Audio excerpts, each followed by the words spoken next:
here's my little rainforest emu2 energy monitor that logs my power consumption from my electrical meter. I've had it about 3 weeks, and this goddamn thing has gone dead.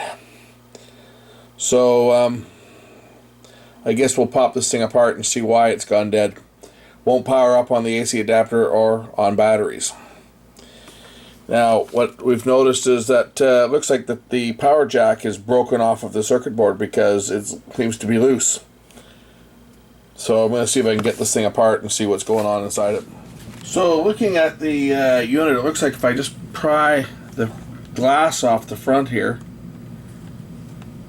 I should be able to, here we go. If we pry the top off, it's just stuck on with tape, and there appears to be that there are screws underneath here. So we'll just take the top off this thing and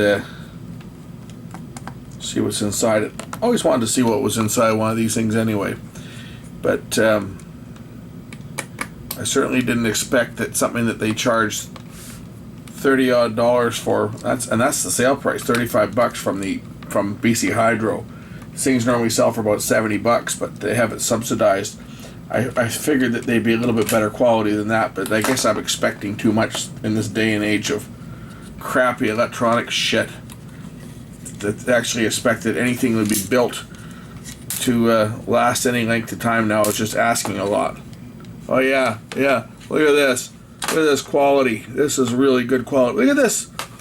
The jack has come off the board.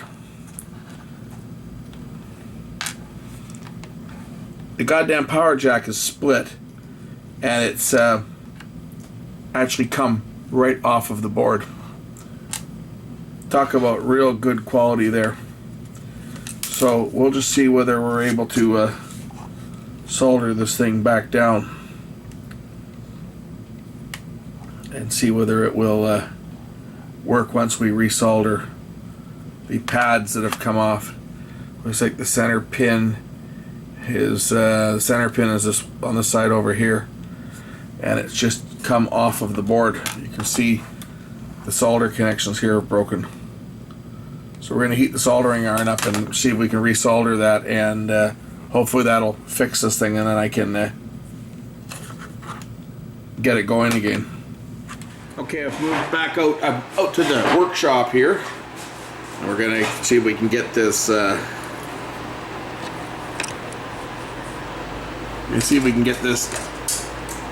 jack soldered back down to the board. I'm just going to get my light on here so I can see what I'm doing. And we've got the piece of the jack that kind of just fell apart. Yeah, talk about piss poor construction. Like,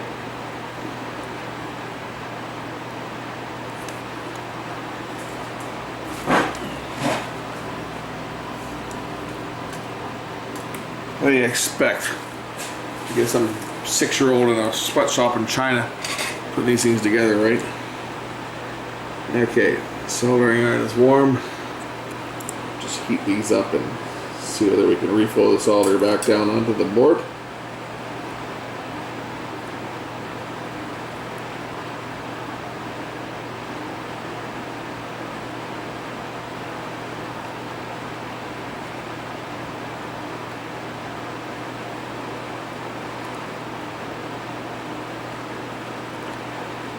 I do believe that is on, hot.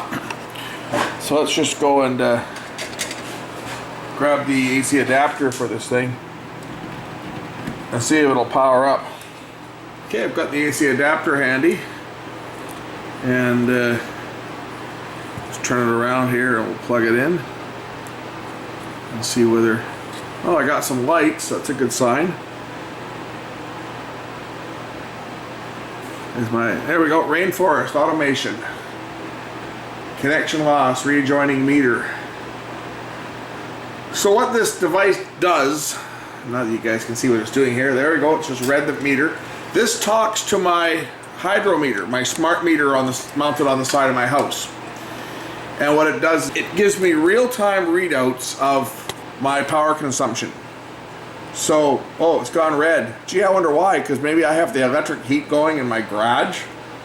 So as I scroll through here, it'll tell me, oh, this is my price that I'm paying. And it's telling me that that's how much power I've been using.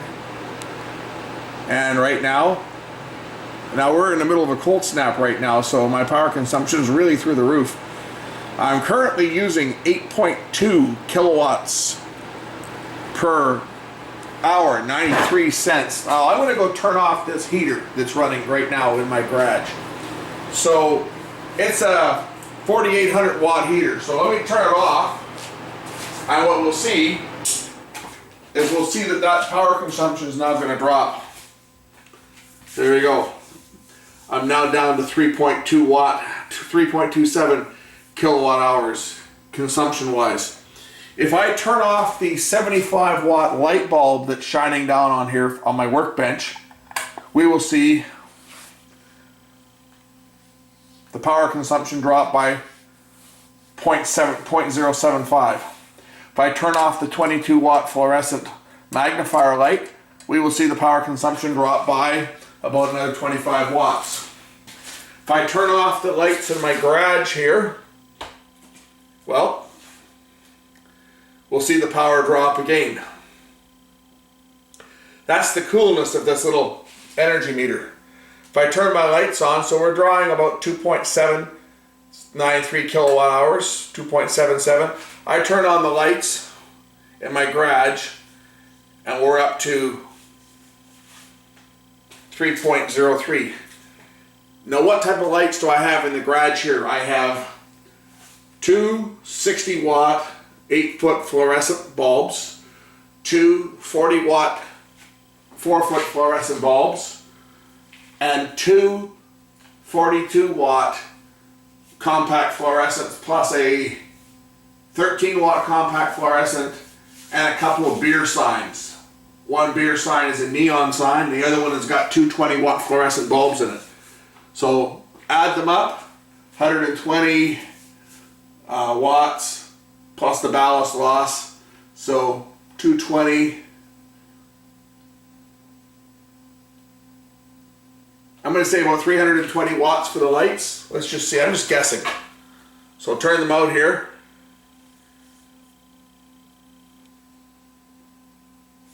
Maybe about 400. So from 2661 all the way up to, about 400 watts. Anyway, it's bang on, exactly accurate.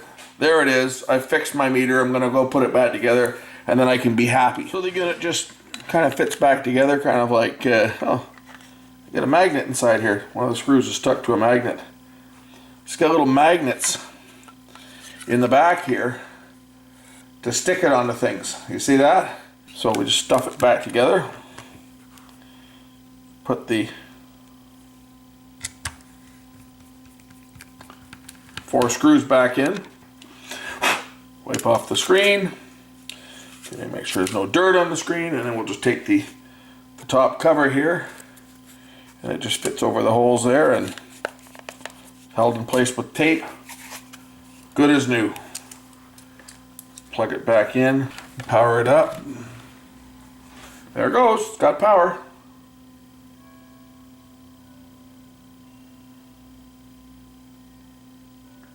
And there we go.